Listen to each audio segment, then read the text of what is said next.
বিক্রমপুরের বিয়েবাড়ি মানেই এক আনন্দ, ঐতিহ্য আর অতিথিপরায়ণের মেলা।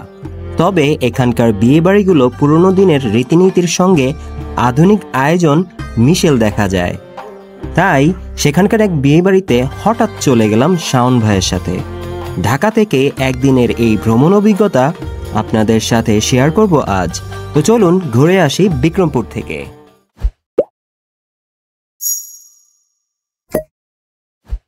আজকে আমার সাথে আছে শাওন ভাই। শাওন ভাই, আজকে আমরা কোথায় যাচ্ছি? ভাই এটা হচ্ছে মুন্সিগঞ্জ, বিক্রমপুর। বিক্রমপুর মুন্সিগঞ্জ। হ্যাঁ। কার বাসায় দাওয়াত খেতে যাচ্ছি? এই ভাগ্নের বিয়ে। ভাগ্নির বিয়ে? হ্যাঁ। ও, অনেকদিন পর নতুন এক ভিডিও নিয়ে আপনাদের সামনে আজ হাজির হলাম। তো সকাল 11টায় বাসা থেকে রওনা দিলাম শাওন ভাই আর আমি। দাওয়াতটা ছিল দুপুরের দিকে। প্রকৃতি আর প্রাকৃতিক বাতাস উপভোগ করতে করতে দুজনেই ছুটে চললাম গন্তব্যের দিকে। মূলত আমরা যাচ্ছি শাওন ভাইয়ের এক ভাগ্নির বউ ভাতে, মানে ছেলের বাড়িতে। গ্রামের যে কোনো অনুষ্ঠান শহরের থেকে আমার অনেক বেশি ভালো লাগে, আর সেটা যদি হয় বিয়ের অনুষ্ঠান তাহলে তো কোনো কথাই নেই।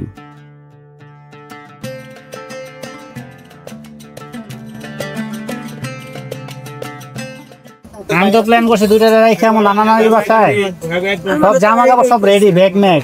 সকালে বাসায় আয়া বাইক দিয়ে পড়বো। রাইতে দুইটা দেই 103 ডিগ্রি জ্বর।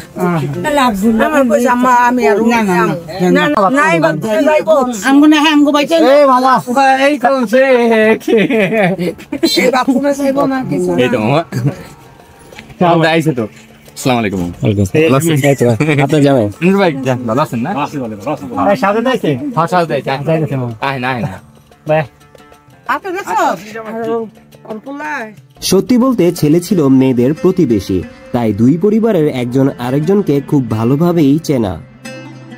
যাই হোক, বিয়ে বাড়ির প্যান্ডেলে থাকা অনেক মানুষই ইতিমধ্যে খাবার খেতে বসে পড়েছে। শাওন ভাই এখানে এসেই একটু ব্যস্ত হয়ে পড়েছে তার কাজিনদের সাথে।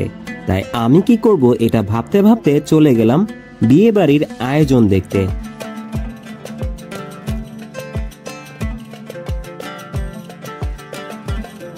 প্রথমে আমার চোখে পড়ল স্পেশাল এই আচারটি।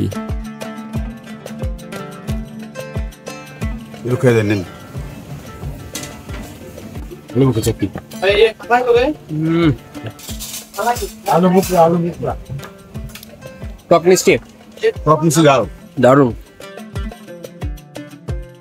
সচরাচর বিয়ে বাড়িতে যে ধরনের রোস্টগুলো আমরা খেয়ে থাকি, এখানে এই রোস্টগুলো ছিল একটু ভিন্ন রকম।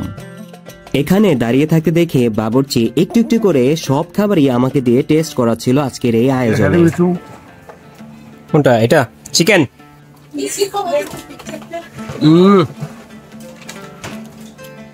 সেই সেই। এটা কি গ্রিল আইটেমের আর কি? গ্রিল। আচ্ছা, এর জন্যই মানে এত একটু মানে ডিফারেন্ট একটু ফ্লেভার লাগতেছিল। নরমালি বিয়ে বাড়িতে আমরা যে ধরনের রোস্ট দেখি, বাট এই রোস্ট গুলা সেই ধরনের রোস্ট না। এগুলো হইতেছে আপনার গ্রিল রোস্ট। হ্যাঁ, পোড়া মুরগি,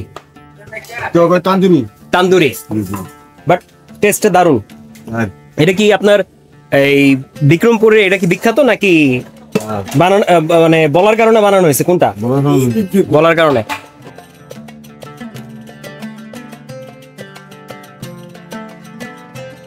গরুর মাংসটা ছিল লাল ভুনা।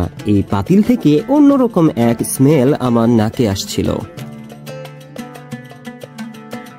এর মধ্যে অনেকেরই খাওয়া দাওয়া প্রায় শেষ। দুপক্ষের লোকজনই তৃপ্তি সহকারে খাবার খাচ্ছে, সেটা দেখে আমার খুব ভালোই লাগছিল। কিন্তু আমার পেট তো ক্ষুধায় তখন চোচো করছিল। তবে আমার এই অপেক্ষার প্রহর গুনতে হচ্ছে শাওন ভাইয়ের জন্য, কারণ সে তার কাজিনদের সাথে একসাথে খেতে বসবে। এই যে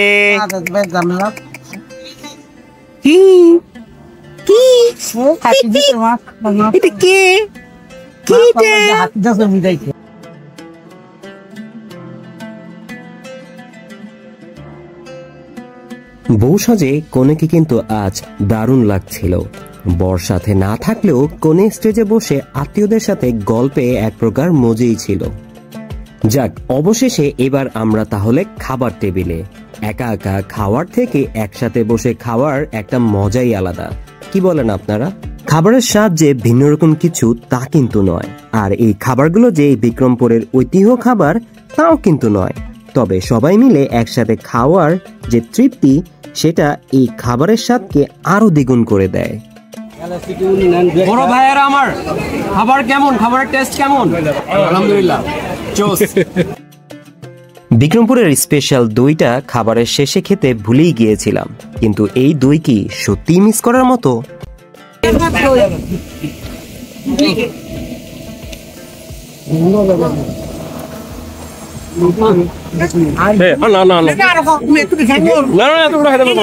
আমি খাইছি।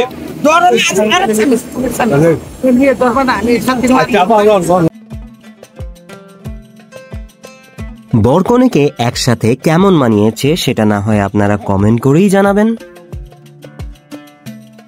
সন্ধ্যা তো প্রায় হতে চললো, তো শাওন ভাই এখন চিন্তা করতেছে সে কি এখন চলে যাবে নাকি আরেকটু পরে যাবে। না, এখনই চলে যাবো ভাই, চলেন।